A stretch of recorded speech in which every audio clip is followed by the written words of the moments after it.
This is the third lecture on digital signal processing, and we continue our discussion on digital signals and also discuss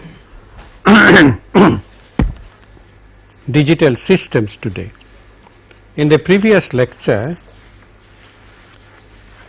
yesterday, we had discussed why digital signal processing, and even if the signal is analog, why one processes by digital means and what the processing involves: sampling hold, A to D, DSP, then D to A, finally followed by an analog low pass filter.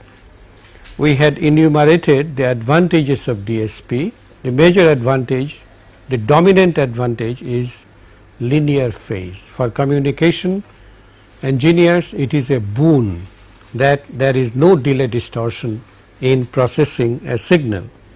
We also said that a digital signal processor, the same processor, can be used for handling more than one signal by a process known as time multiplexing. DSP is less sensitive to element tolerances and environmental changes. The accuracy and range of DSP, dynamic range, can be increased almost without limit if you are prepared to spend money. The cost also increases. Storage of digital signals is no problem. It can be done on magnetic tapes, discs and other media.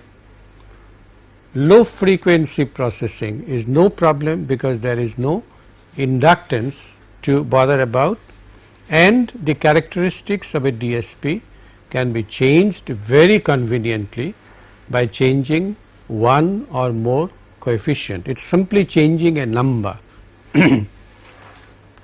But then we also said that DSP is not all advantages, it has its own demerits.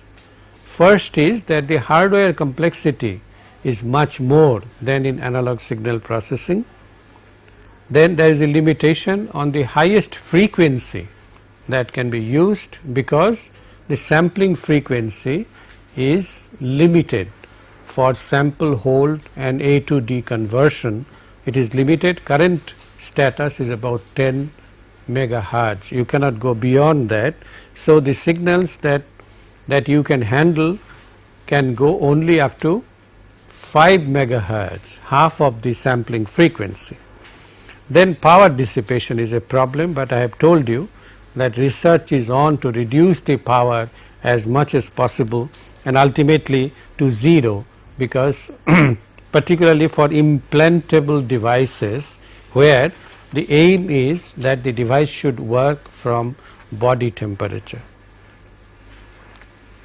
We introduced sequences, right sided, left sided, general sequences, even sequence, odd sequence, and we said that any sequence can be broken up into its even part and odd part.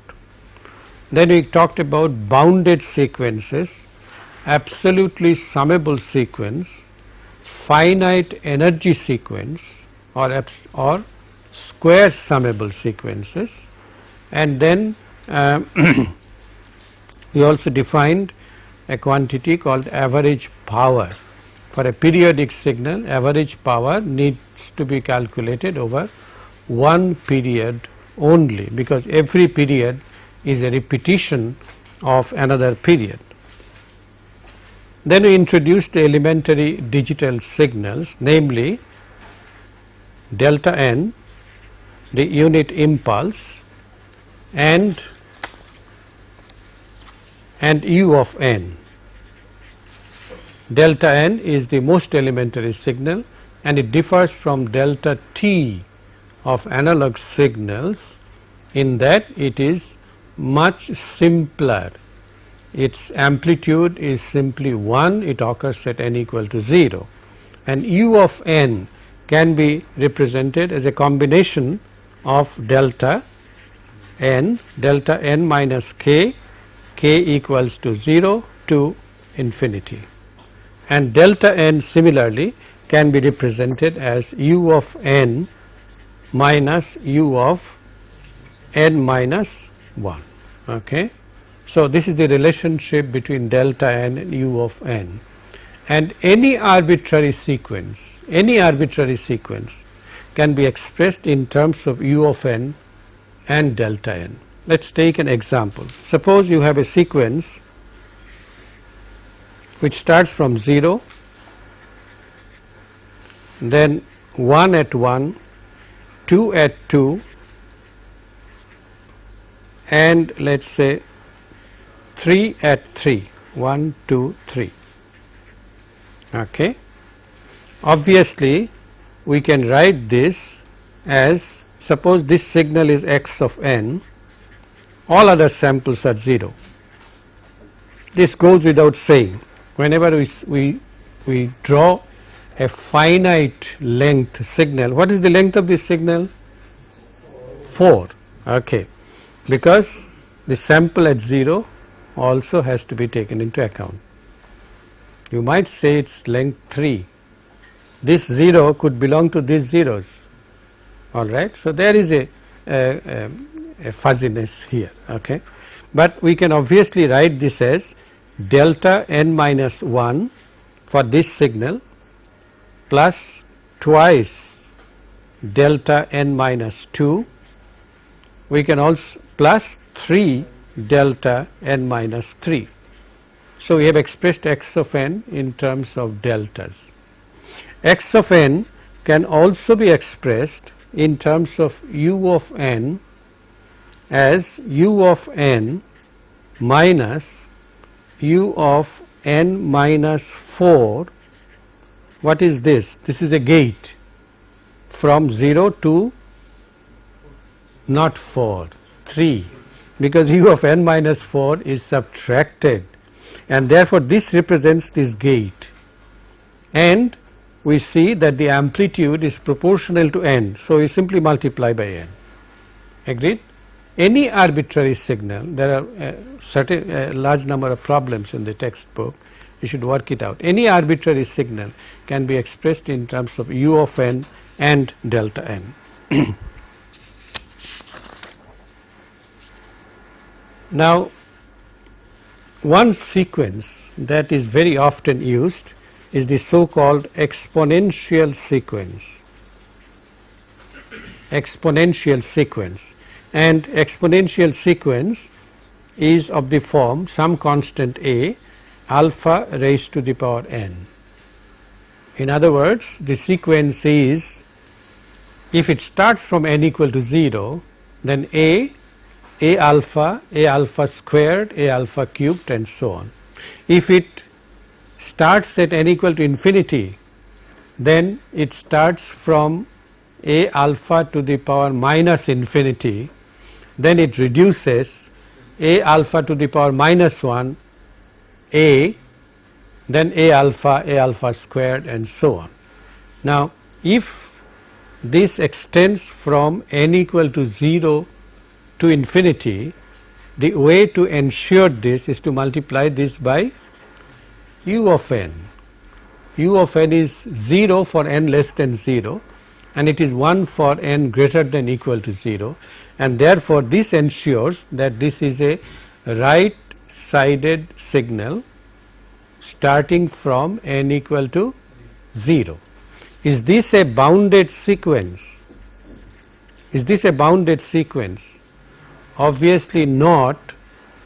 If alpha magnitude is less than 1, then it shall be bounded sequence. Agreed? If alpha amplitude is less than 1, then it is a bounded sequence, whereas if magnitude of alpha can be complex, alpha can be real, alpha can be positive, alpha can be negative, but if magnitude of alpha is greater than 1, then this right sided signal is not bounded, because it increases indefinitely to infinity.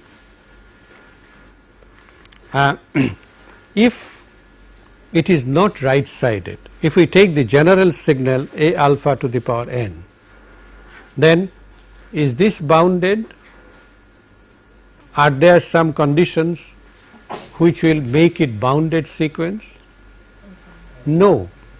Whether alpha magnitude is greater than 1 or less than 1, if alpha magnitude is less than 1, then the right side is bounded, but the left side will become unbounded. Suppose alpha is 0.5, then 0.5 to the power minus 1 is 2.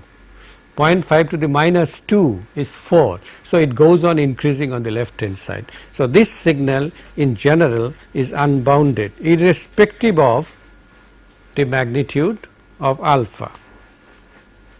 And then we consider the most important signal in practice, and information is transmitted only by such signals, a combination of them, that is the sinusoidal signal. Sinusoidal signal, and the most general signal, cosine or sine does not matter, a cosine omega 0 n plus some phase, let us say phi. This is a sinusoidal signal. Is a sinusoidal signal a bounded signal? No. Bounded refers to the amplitude, not the extent. It is a bounded signal because the maximum value is capital A. So, it is a bounded signal. Is it a periodic signal? Periodic, the answer is not an unconditional yes. It may be periodic, it may be non-periodic.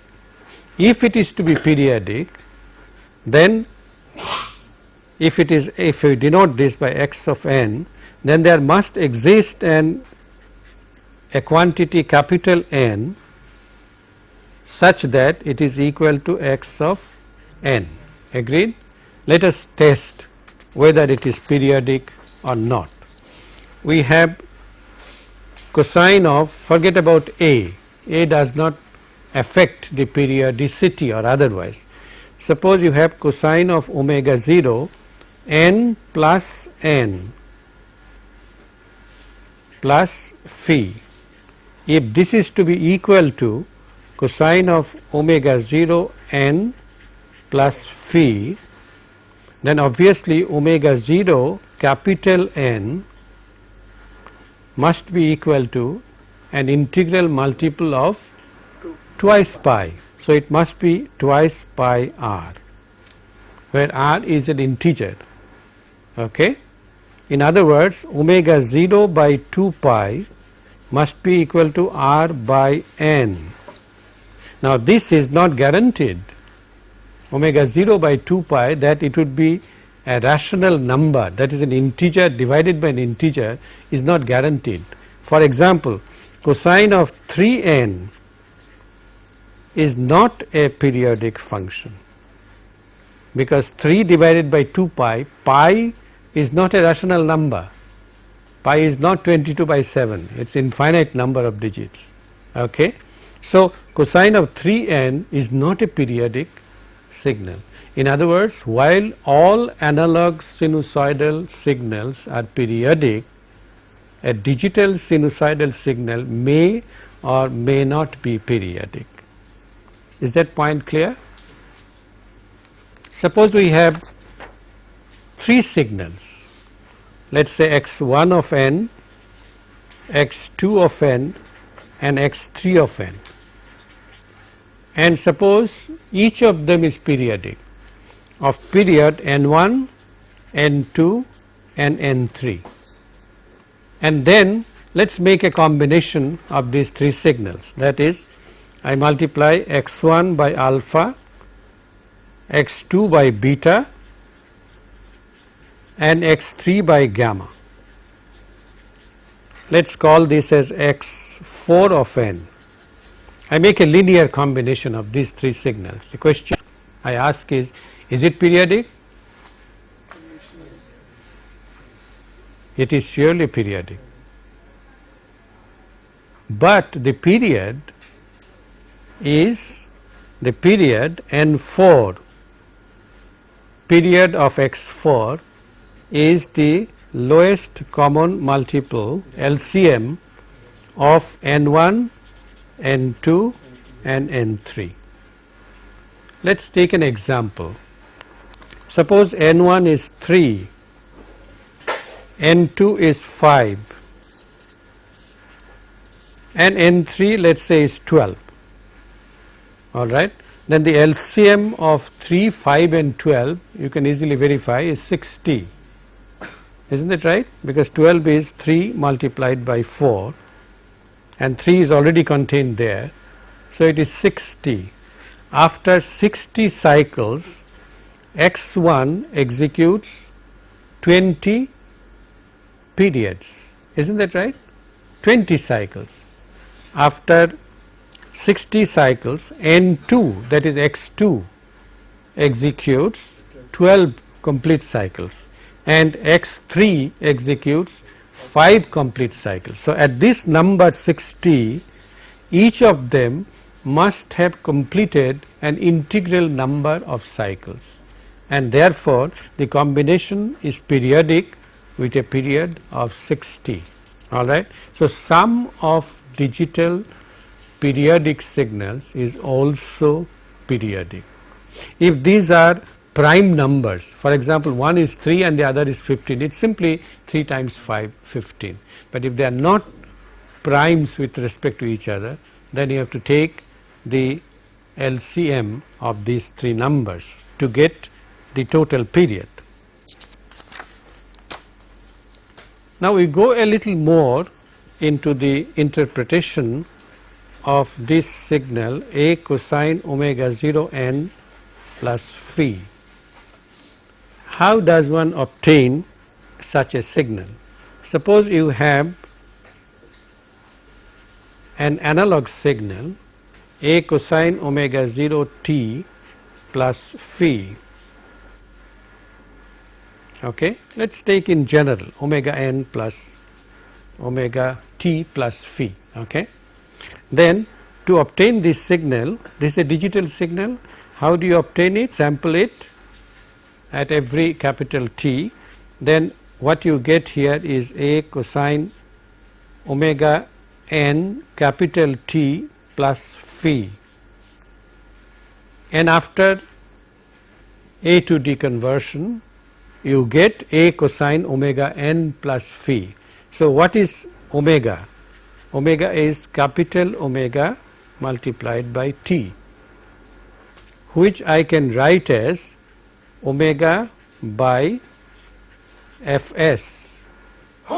Fs is the sampling frequency, that is equal to 2 pi the actual frequency in hertz. Capital omega is in radians per second, F is in cycles per second, hertz divided by Fs.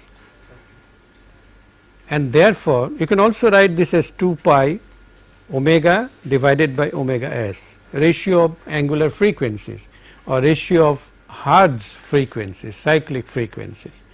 You notice that small omega, capital omega was in radians per second, but small omega has lost its unit because F by Fs, it is dimensionless. Omega by omega s is dimensionless. So, how should you express omega? Omega is a dimensionless number, but we express this in radian. Why? Omega is an angle after all. Does radian have a dimension? No. An angle is arc divided by radius and therefore, this small omega, the digital frequency is in radian, not radians per second, all right. It is called, omega is called, it is given a name, normalized digital frequency. Normalized digital frequency. Now, let us recall what omega is. Omega is 2 pi f, the actual frequency, divided by Fs, and we shall soon see that in digital signal processing we cannot go beyond half the sampling frequency, then there is distortion and therefore we have to be limited.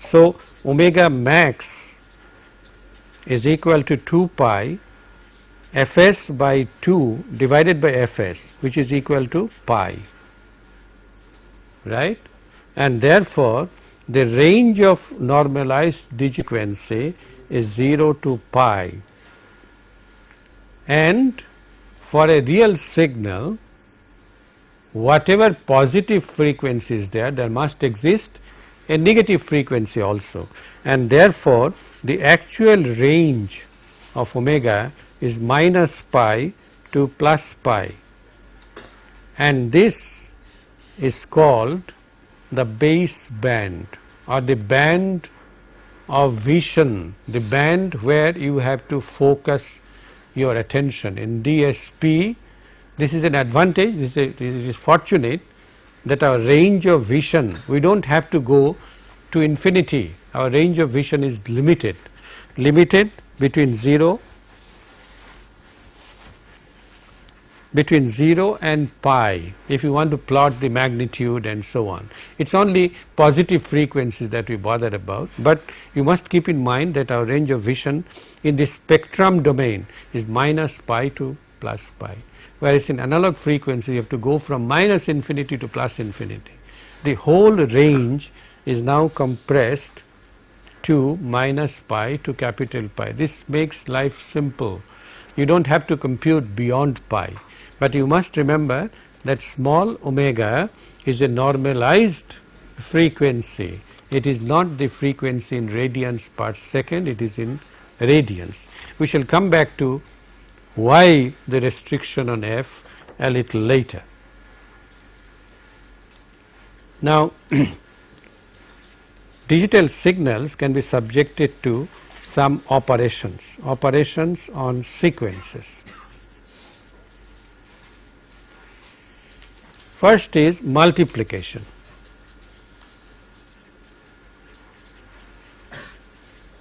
If a sequence x of n is multiplied by another sequence y of n to form a new sequence, let us say w of n, it means that the corresponding samples are multiplied. That is, n equal to 0 sample in x of n is multiplied by y of 0.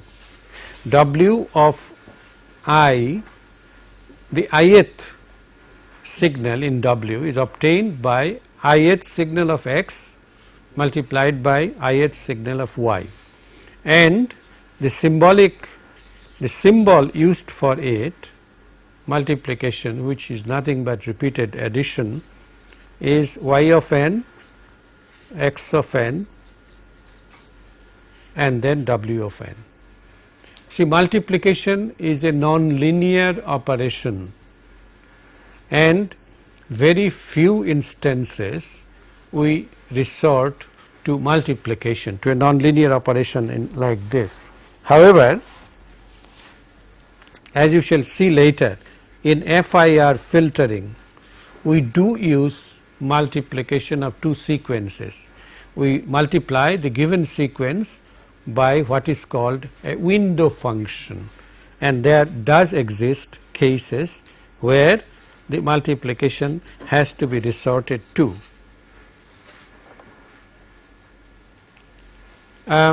One more point before you go to the next operation. Suppose the two sequences are not of the same length. Suppose x of n is of length 3 and y of n is of length 7. Then how do you multiply? Because the fourth sample in x of n is not there. Okay? Fifth is not there. So you pad zeros. That is, before doing any operation, you make the two lengths identical by adding zeros to the sequence which has less number of samples. Okay? This must be remembered. Then addition or subtraction.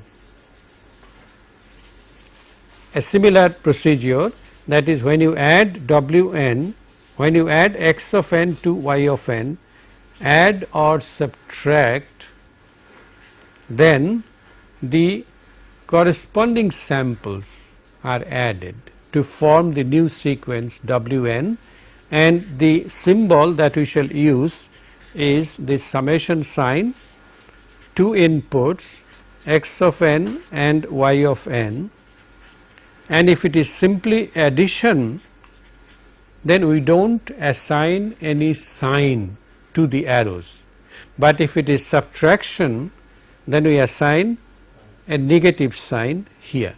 So, in general it would be plus minus, but plus sign we usually avoid. Negative sign simply means that this sequence is to be multiplied by minus 1. Minus 1 is not a multiplier, it is simply changing the sign bit of the binary number. Okay.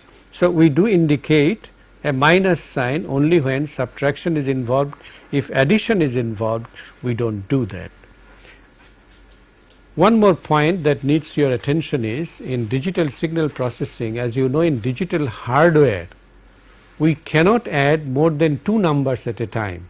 In accumulator, we feed numbers in sequence and it accumulates, it adds the number, replaces the storage by the result, then takes another number and so on. So, this discipline we must exercise. In other words, whenever we have to add 3 numbers, for example, or 3 signals, we shall use 2 summers to indicate the steps that are involved. All right. And then multiplication can be of 2 signals or can be by a scalar. For example, if you have x of n and you wish to multiply this by alpha, then what you do, the symbol that we shall use is, we shall simply use alpha inside the circle and the output is alpha x of n. This is a scalar multiplication. It is not multiplication of 2 sequences. If the multiplication of 2 sequences are involved, we use a cross, whereas this is a scalar multiplication. And then we have time reversal, that is, given an x of n, the time index is reversed, that is, you find an x of minus n, well, which simply means that you flip over. If this is a right sided signal, then you flip over and make it a left sided one. If this is a left sided signal, flip over and make it a right sided signal. For example, as you know, u of n is 1 for n greater than equal to 0, u of n. What is u of minus n? It starts at n equal to 0, because minus 0 is the same as 0, n equal to 0, and then goes to the left. Okay. Suppose suppose I have a signal, I am tempted to do this. Suppose I have a signal which does not start at 0, but it starts at minus 1, minus 2, and it is 1 on the left hand side. What would you call this signal? What would you call? Can it not be u of minus n minus 1, u of minus n minus 1. The definition of u of n is it starts at n equal to 0, the argument equal to 0. Where does this start? Minus n minus 1 equal to 0, so n equal to minus 1. So, this signal is u of minus n minus 1. Suppose I take u of n plus, is this point clear? U of minus n minus 1, u of minus n minus 2 will start at n equal to minus 2. Okay. Suppose I take this sum, u of n plus u of minus n. What is this signal? It is 1 everywhere except at n equal to 0. where the amplitude would be 2, and therefore this is, can we write this as 1 plus delta n for all n, right? If I add u of n to u of minus n minus 1, then this would be equal to 1 at all n. Is that clear? Very good. So, u of minus n minus 1 has a special significance. We shall come back to this later. And then finally, we have delay. Now, delay we shall represent by a special symbol Z inverse, which we shall discuss later, the significance of this, but it simply means that if you have an x of n as the input, this is x of n minus 1. In terms of hardware, it is a one sample delay. In terms of software, it means retrieving the immediate past sample. The immediate past sample is stored somewhere. If you require x of n minus 1, you retrieve it, you bring it back. This process is symbolically represented by a block whose transfer function is Z inverse. For example, if you have if you require x of n minus capital N, then you shall have to feed x of n to a chain of such delays. You do not write z to the minus n, there is no way we get z to the minus n. So, the symbol would be z inverse up to the last one would be the nth delay. Okay? This would be nth delay, this is the first delay. This is also a discipline that we shall follow. We will not write z to the minus n, we will write a chain of delays, n number of delays.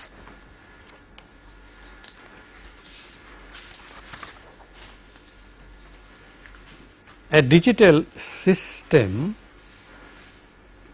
that concludes our discussion on digital signals. A digital system handles digital signals and operates on digital signals to produce another digital signal, which in some ways is better than what you had at the beginning.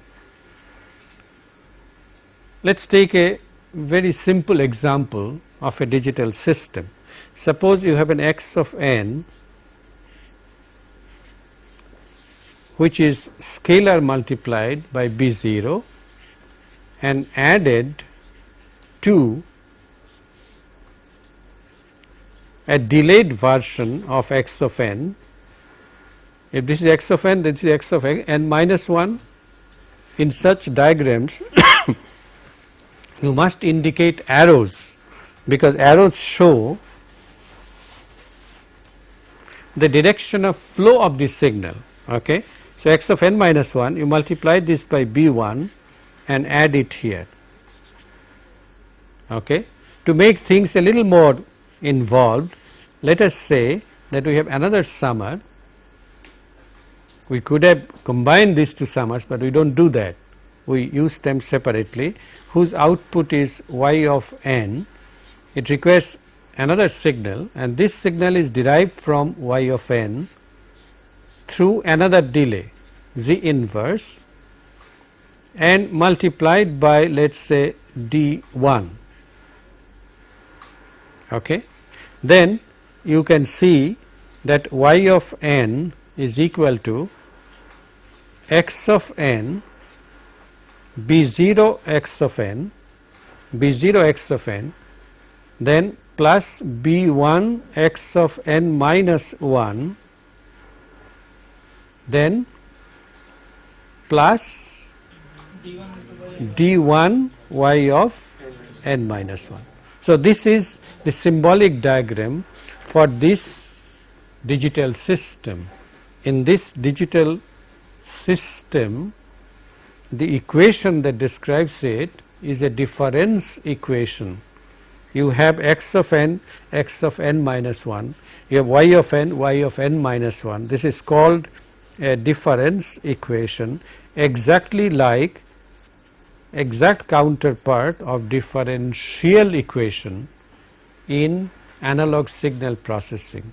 Any dynamic system will be described by a difference equation, and a difference equation can always be represented by a schematic diagram like this. This diagram represents hardware as well as software. In terms of hardware, you require delay elements, you require multipliers, that is accumulators, you require summers, again accumulators, and in terms of software, it shows what things are to be multiplied by what and which signal has to be retrieved from the storage. So, it is a hardware as well as software description of a digital system.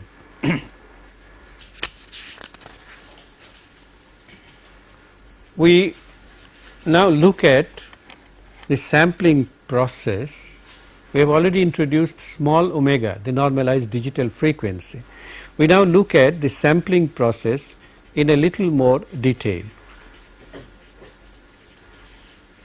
I have already told you that if you have a, let us avoid that amplitude term capital A, if we have a cosine of omega 0 t plus phi, then from this by sampling and A to D, we do not show A to D because the mathematical techniques are the same for whether you have done quantization or you have not done quantization, and what you get here is cosine of n omega 0 plus phi, where omega 0 is 2 pi f 0 divided by f s. Okay. What happens? I have told you that f 0 must be less than or equal to f s by 2. What happens if this is not the case? We will illustrate with a simple problem. Let us say we have 3 signals, 6 pi t, cosine of 14 pi t. We can avoid phi also, make the signals as simple as possible. Let us say the other is cosine of 26 pi t. Then this is, what is the frequency, actual frequency? 3 hertz. This is 7 hertz and this is 13 hertz. When you sample, suppose the sampling interval is 0.1 second, all right, 0.1 second, which corresponds to Fs equal to 10 hertz. Obviously, 10 hertz is not the correct sampling frequency for the second and the third signals, but let us see what happens. When sampled, the signals become cosine of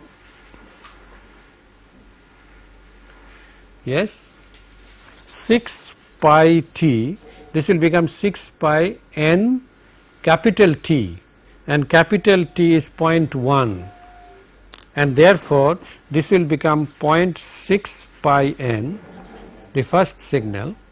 The second signal will become cosine of 1.4 pi n, and the third signal will become cosine of 2.6 pi n.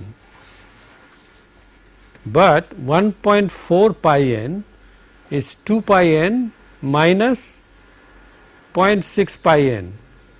What is cosine of 2 pi n minus 0.6 pi n? It is the same as cosine of 0.6 pi n. Similarly, 2.6 is 2 plus 0.6, and therefore this signal also becomes 0.6 pi n.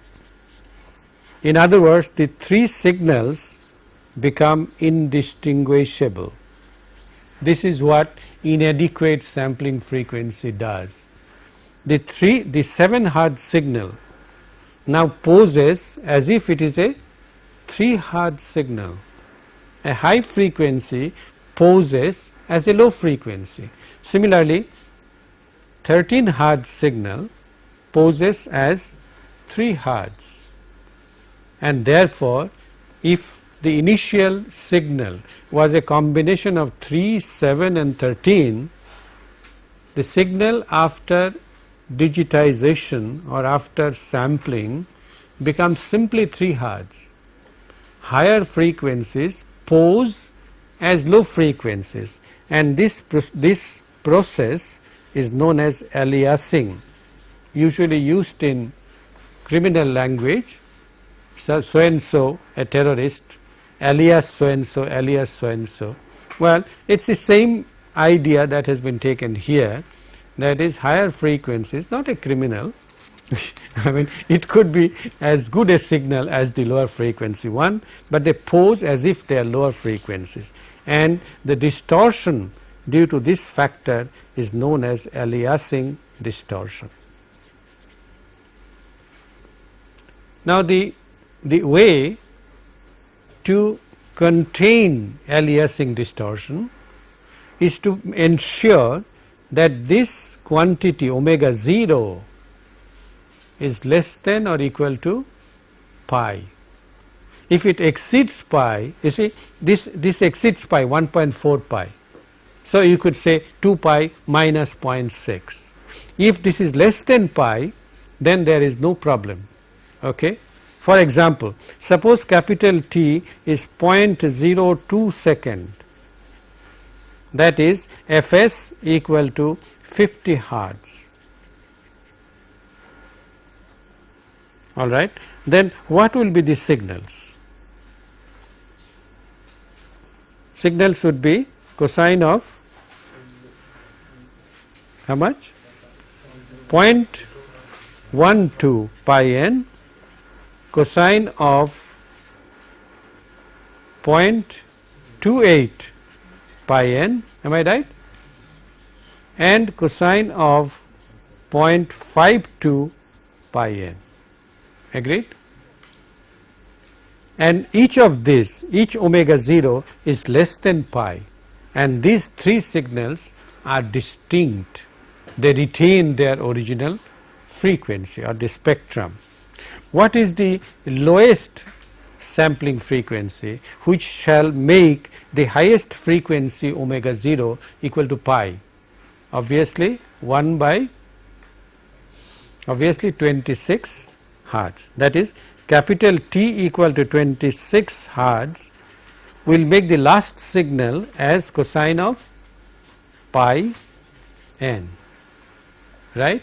And this essentially is sampling theorem. With the help of a very simple example, I have illustrated what the sampling theorem is.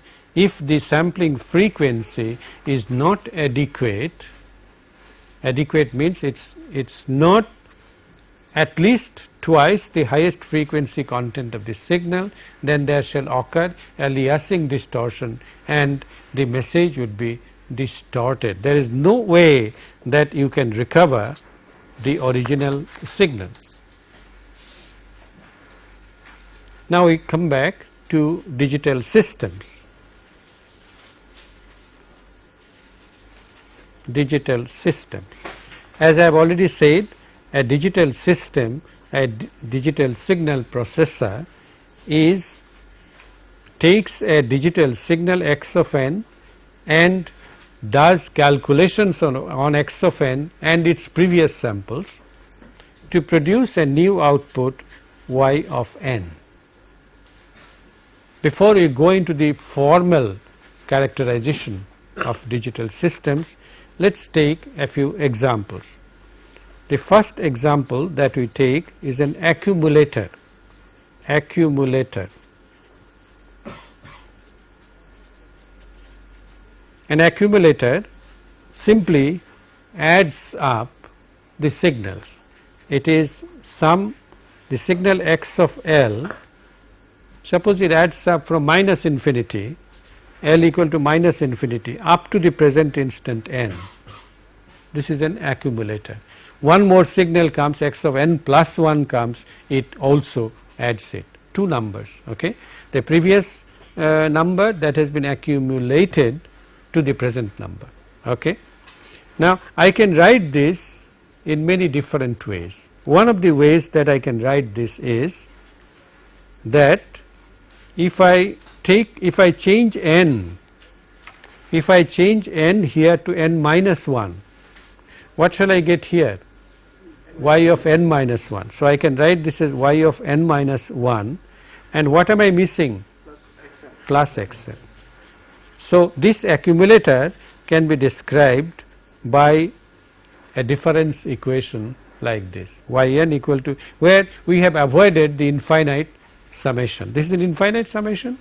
Okay. We have expressed it in terms of finite quantities, a difference equation, but this equation is a recursive equation. Recursive. Why recursive? Because it requires recursion. Recursion is feedback. We have to compute the present output, we have to have the immediate past output, that is recursion, bringing it back from the storage. So, it is a feedback, and then add to the present sample. Whenever there is recursion, feedback, there is a possibility of oscillation or instability. On the other hand, this equation is non-recursive. This equation does not require past output to be brought back. Okay. This equation can also be written in a different form, y of n equal to summation L equal to minus infinity to n x of L. We can also write this as L equal to minus infinity to minus 1, let us say, x of L plus summation x of L, L equal to 0 to n. Agreed? Now, if you notice this quantity, what is this equal to? It is the output at n equal to minus 1. The upper limit n comes here. So, this is y minus 1 plus summation L equal to 0 to n x of L. Do not you see that this is the initial condition? That is, we start computation from L equal to 0, from n equal to 0, all right. This is y of n equal to this, but we have to take care of what existed before n equal to 0, that is the accumulator content at n equal to minus 1. Then we keep on adding. Depending on how we express this, you will see that the system characteristic is completely different. One is linear, the other is non-linear. You will see that a little later. Let us take another example. This is my favorite example, and it is upsampler. That is, if you want to change the rate of sampling, this is a very commonly used operation in digital signal processing, upsampling or downsampling. The samples were, let us say, at 10 hertz. If you want to change it to 20 hertz, or a 40 hertz signal to be downsampled to 3 hertz sampling rate. Upsampling and downsampling. Upsampling is determined by this equation, y of n. You see, once again we have x of n feeding to a digital system giving y of n. The relationship between y of n and x of n in an upsampler is y of n equal to x of n by L. For obviously this will exist when n is an integral multiple of L. Isn't that right? The digital signal exists only when the argument is an integer, positive or negative. So, this is for n equal to 0, plus minus L, plus minus 2L, and so on, and it is 0 otherwise. What does it do? What does an upsampler actually do? Let's look at a typical signal and see what an upsampler does. Suppose at 0 we have a 1, at -1 we have -1, and at +1 we have, let us say, 2.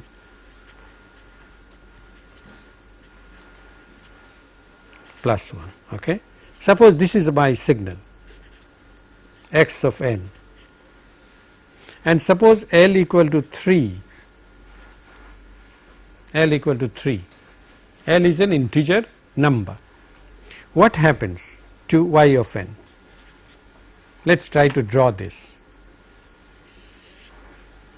At 0 it is 1, at 0 it is 1, okay, n equal to 0, 0 by 3 is 0.